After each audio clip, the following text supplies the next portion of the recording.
Mana yacu, Mana ikiranuka, turi imbere z'amaso yawe mu izina ry'umwami wacu Yesu Kristo. Turagushimiye ko wabanye natwe, waturinze mu bihe bitandukanye, warinze ubugingo bwacu ndetse n'imibiri. Izina ryawe nirishimwe. Turagushima rero ko hari benshi batakiriho ariko twe turiho kubw'urukundo rwawe. Izina ryawe nirishyirwe hejuru. Mana Data, rero tugiye kuganira uyu mwanya tuganira ku ijambo ryawe. Ndakwinginze kugira ngo bane natwe, udushyigikire muri byose, ibyo dukora byose ntabwo ari twe, tuyoborwe n'umwuka wawe wera. Dutangirane nawe, dusoza kandi nabwo uze kubana natwe, tubisabye mu izina ry'umwami wacu Yesu Kristo, amen.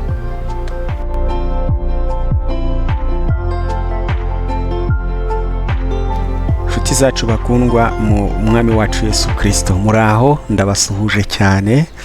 Ndabasuhuje cyane rwose, nari mbakumbuye kandi namwe nizera ko hari abari bankumbuye. Twagiye tugira imbogamizi zitandukanye ariko turacyahagaze mu mwami, turacyavuga izina ry'Imana yacu, turacyazamura izina rya Kristo, turacyazamura ibendera yo kunesha.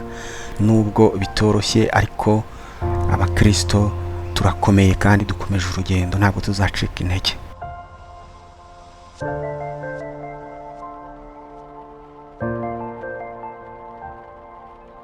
Hari abahuye n'ibibazo bitandukanye, hari abahuye n'uburwayi hirya no hino, yaba ari hano mu gihugu cyacu cy'u Rwanda, haba ari no hanze y'igihugu cy'u Rwanda, ndetse no muri Afurika muri rusange, n'isi yose, ko dufite abadukurikirana ijambo ry'Imana. Ndabizi hari abarikunda rwose, bajya bagira inyota y'ijambo ry'Imana no kumva ibiganiro by'abasenga. Mwese mbahaye karibu muri iki kiganiro. Turaganira ku ijambo ry'Imana. Ijambo ry'Imana buri wese abe maso, kandi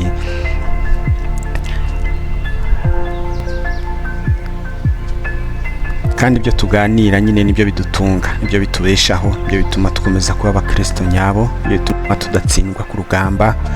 Niyo mpamvu Satani we icyo akora nyine ni ukuturwanya, ariko ntabwo azadutsinda ko dufite Kristo. Tuganira nawe mu ijambo, aradusura mu nzozi, twiyereka mu buryo butandukanye, mu bihe bitandukanye. Turamubona kubabasha gusobanukirwa, ariko turi kumwe n'Imana. Turaganira rero, Imana idushyigikire muri iki kiganiro, ibane natwe, buri wese mu by'ukuri arye kandi ahaze ubugingo bwe bugubwe neza.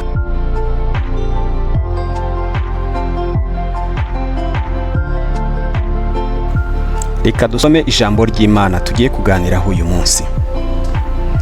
Umutwe w'ijambo ry'Imana tugiye kuganiraho uragira uti: Yesu ni inzira n'ukuri n'ubugingo. Turasomera ijambo ry'Imana muri Yohana igice cya 14, turava ku murongo wa mbere tugere ku murongo wa 14. Reka dusome. Ntimuhagarike imitima yanyu, mwizere Imana nanjye munyizere. Mu rugo rwa Data harimo amazu menshi. Iyo aba adahari mba mbabwiye, kuko ngiye kubategurira hanyu. Kandi ubwo ngiye kubategurira hanyu, nzagaruka mbajyane iwanjye, ngo aho ndi namwe muzabeyo. Kandi aho njya inzira murayizi. Toma aramubwira ati: Databuja, ntituzi aho ujya, inzira twayibwirwa n'iki? Yesu aramusubwira ati: Ni njye nzira n'ukuri n'ubugingo, ntawe ujya kwa Data ntamujyanye. Iyaba mwaramenye, muba mwaramenye na Data. Uhereye none muramuzi kandi mwamurebye. Filipo aramubwira ati: Databuja, twereke Data wa twese, biraba bihagije. Yesu aramubaza ati: Nabanye namwe iminsi ingana ityo, kandi ntiwari wamenya Filipo? Umbonye ababonye Data. Niki gitumye uvuga uti twereke Data wa twese? Ntiwizeye yuko ndi muri Data na Data akaba ari muri njye? Amagambo mbabwira sinyavuga ku bwanjye, ahubwo Data uguma muri njye niwe ukora imirimo ye. Nimunyizere mwemere ko ndi muri Data, na data akaba ari muri njye. Ariko rero nimutizezwa n'ibyo mvuga, munyizezwe n'imirimo nkora ubwayo. Ni ukuri ndababwira yuko unyizera imirimo nkora nawe azayikora, ndetse azakora niyiruta, kuko njya kwa data. Kandi icyo muzasaba cyose mu izina ryanjye nzagikorera, kugira ngo data yubahirizwe mu mwana we. Nimugira icyo musaba cyose mu izina ryanjye nzagikora. Amen. Reka tuganire rero ku ijambo ry'Imana, turinyuremo tuganire, kandi nk'uko twatangiye ikiganiro twasabye Mwuka Wera w'Imana kugira ngo abane natwe, adufashe gusobanukirwa. Twebwe ubwacu ntabwo twabishobora, ariko Mwuka Wera w'Imana niwe wenyine ushobora kudushoboza gusobanukirwa, kandi akarushaho gusobanurira buri muntu wese kurikije uko yamwemereye cyangwa yamwakiriye.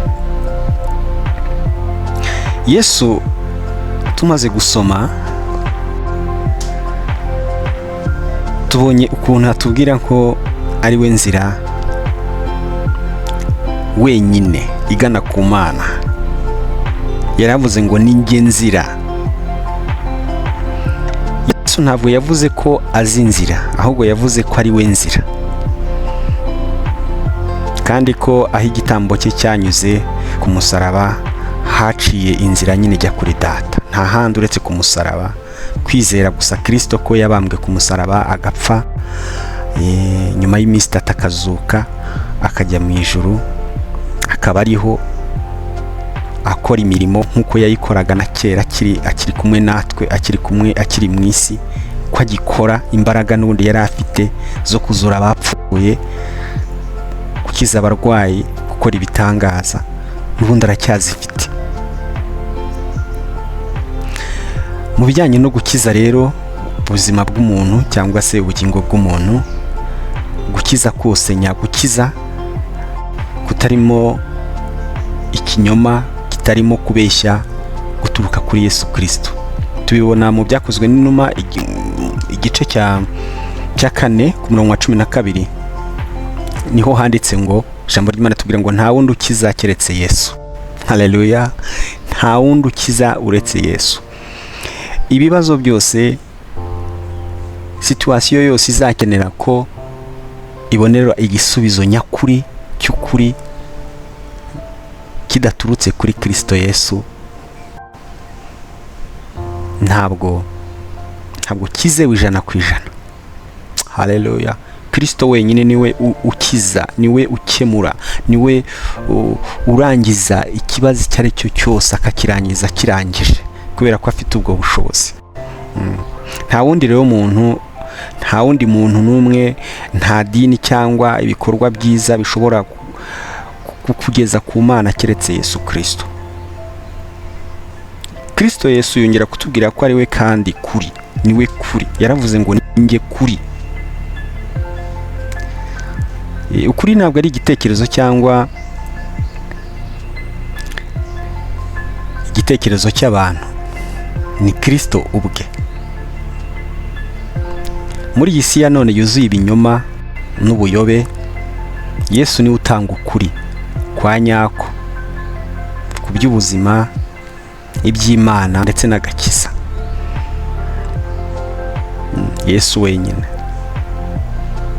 Hari abazaza bavuge ko hari ibyo bakora, hari indwara bakiza, hari ibitangaza bakora, hari ubuzima bw'abantu bahindura, bazabikora, ariko Kristo wenyine niwe ubikora mu buryo bw'ukuri bwuzuye busesuye. Kuko yarabyivugiye muri Yohana igice cya 8 umurongo wa 32, yaravuze ngo muzamenya ukuri, kandi ukuri kuzababatura. Umunsi twamenyeho Kristo, umunsi twamwemeye nk'umwami n'umukiza, tukamusobanukirwa, nibwo twamenye ukuri, nibwo twamenye neza ko Yesu ari we wenyine wo kwiringirwa, ari uvuga ukuri. Nigeze nganira n'umuntu ambwira ukuntu yagiye ahantu ari kuganira inshuti ngo imugabiye inka, ategereza ko inka izataha, ategereza ko azamubwira ngo ajye gukura ubwatsi, arategereza araheba, biza kurangira ngo inka yihinduramo amafaranga nayo ageraho arahera kandi yarayamwemeye. Bifata imyaka na n'uyu munsi yarambwiye ngo haciye nk'imyaka igera mu 8 ategereje ko uwamugabiye azamuha inka yamugabiye cyangwa se amafaranga yayavunjemo. Uwo ni umuntu arasezeranye ko ntabwo ajya abasha gusohoza ibyo yasezeranyije. Umuntu ashobora kubeshya, umuntu ashobora kuvuga ibyo atazashobora, ariko Kristo niwe kuri. Ibyo yavuze ni ukuri kandi ibyo yavuze byose arabikora. Iyo wemeye Yesu rero uhishurirwa ukuri ku Mana, ndetse ukamenya n'icyaha icyo ari cyo, ndetse ugahishurirwa n'ubugingo. Kristo Yesu yongeye kuvuga mu ijambo nk'uko twaryumvise, hari aho yavuze nanone ngo ni njye bugingo. Yesu niwe utanga ubugingo bw'iteka, si ubuzima gusa bwo ku isi, na nyuma y'ubu buzima ubugingo buri muri twe, utanga ubugingo, buzima bubaho nyuma y'urupfu, Yesu niwe ubutanga. Iyo dusomye muri Yohana igice cya 10 umurongo wa 10, ijambo ry'Imana rivuga ko hari aho Kristo avuga ngo naje kugira ngo bagire ubugingo kandi babugire bwinshi.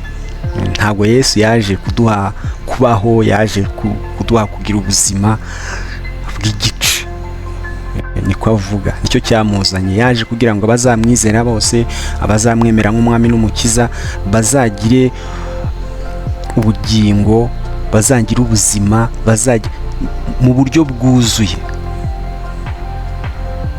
Abantu benshi rero babaho ariko bakaba banariho batanafite nyine ubugingo bw'Imana, kuko tubonye ko ubugingo budapfa, ubuzima buhoraho butangwa na Kristo, nta handi twabubonera.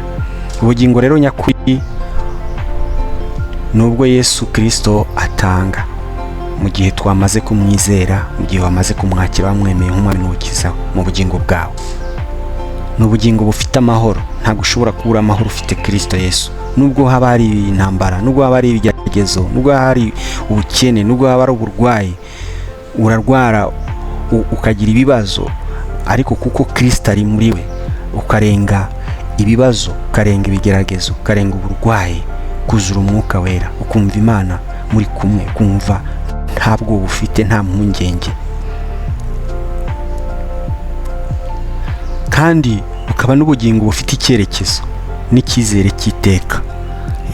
Ukaba ufite icyizere ko ibintu nubwo nonaha bitari bukemuke, nubwo uyu munsi ibibazo urimo bigoye, nubwo utari kubona ibisubizo, nubwo utari kubona uko aho inzira izava, ariko uba wizeye Kristo Yesu, uba uri muri we, wowe wizeye akwemeza ko ari kubikora kandi ko bizagira gute, bizasohora uko ubyifuza, uko ubishaka, ko bizasohora.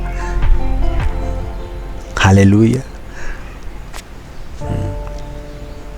Iyi mvugo rero ya Yesu twabonye muri Yohana igice cya 14 umurongo wa 6 igaragaza ko agakiza kabonerwa mu nzira imwe gusa, ni ukumwizera, kwizera Yesu Kristo no kumwakira.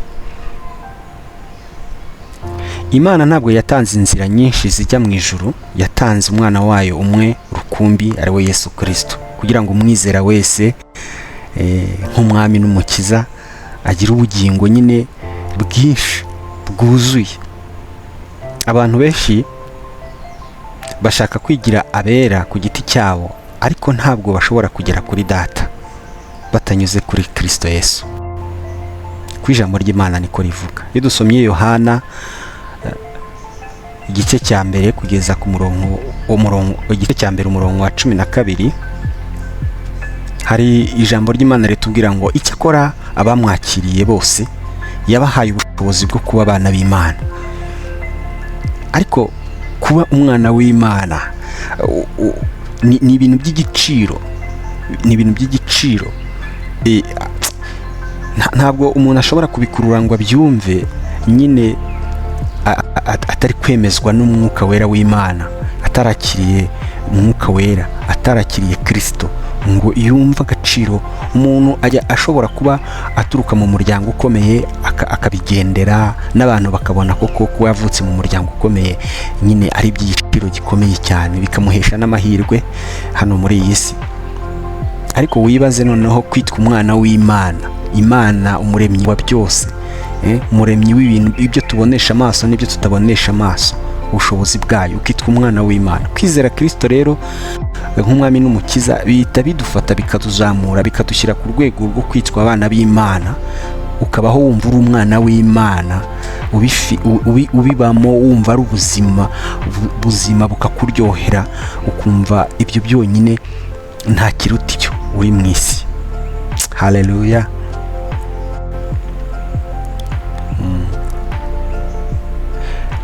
Hari icyo nabaza cyangwa se twakwibaza twese, ariko reka mbaze ngire nti, waba warayobye mu nzira? Witekerezeho nanjye nitekerezeho. Waba warayobye mu nzira? Naba narayobye mu nzira? Wisuzume urebe niba nta hantu wayobye. Ariko niba warayobye, ndagutangariza uyu munsi, Yesu ni inzira. Haleluya. Ikuyobora ku Mana. Kuyoba ni iki? Kuyoba ni ukunyura mu nzira utatekerezaga kunyuramo, yari kukugeza aho washakaga kugera, ukajya mu kindi cyerekezo kandi udashaka, kandi ukaba utabizi. Ariko niba harabayeho kuyoba, ugakora ibyangwa n'amaso y'Imana, cyangwa se ukaba ukiyobagurika nyine utari wanamenya Kristo, utari wamenya ko ari we nzira n'ukuri n'ubugingo bikugeza ku Mana, biguhesha ubugingo n'ubuzima bwiza burambye bw'igihe kirekire bwuzuye nk'uko twabisomye, nta handi ni ukunyura kuri Kristo Yesu. Yesu niyo nzira wenyine. Waba warigeze ubaho se mu kinyoma? Waba warigeze ubeshywa cyangwa se ukanabeshya? Uwo byabayeho arabyumva cyane. Ubuzima bw'ikinyoma butari bwo. Yesu niwe kuri. Yesu wenyine niwe kuri. Ubana na Yesu, iyo wakiriye Yesu ukamwakira nk'umwami n'umukiza wawe, ukuri ubana n'ukuri, ukuri ukaba muri Kristo Yesu, ibintu byose kubwo kubana nawe, kugendana nawe, ukavugisha ukuri, kandi ntunabeshywa, kuko ntunabeshywa. Yesu ntabeshya. Yesu ntabeshya. Ubana nawe, ukagendana nawe, ukabana nawe, ukaba mu buzima bw'ukuri butari ubuzima bw'ikinyoma.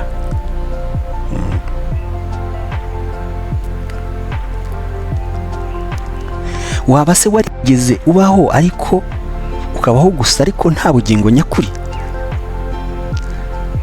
Ukabaho umuntu akwajije ngo ese nk'ubu upfuye, uvuye muri ubu buzima, wumva ufite ibyiringiro byo kuzabaho, kubaho kandi ukabana n'Imana, ukabana na Kristo?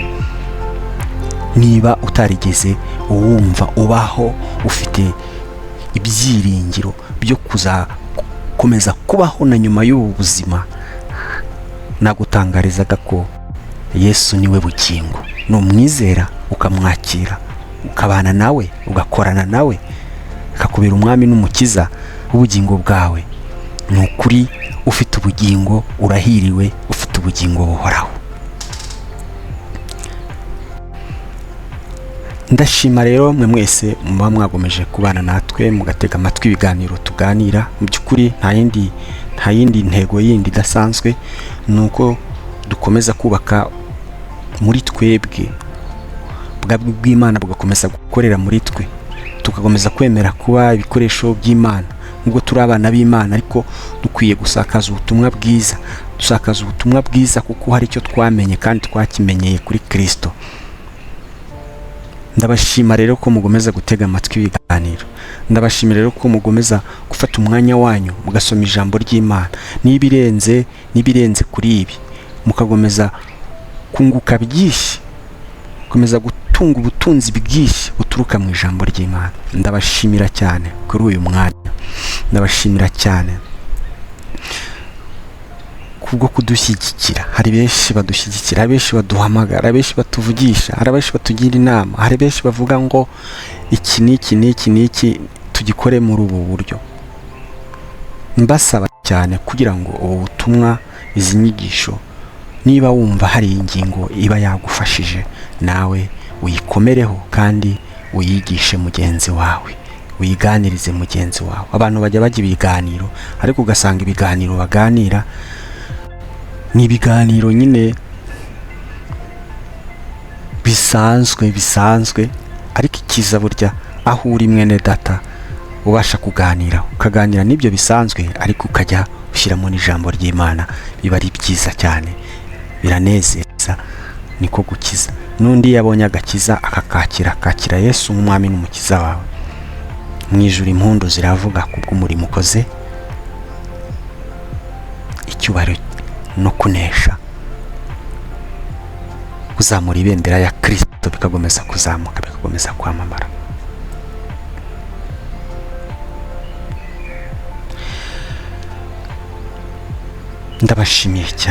Ndabashimiye cyane bikuye ku mutima. Nzagomeza n'ubundi kubashimira.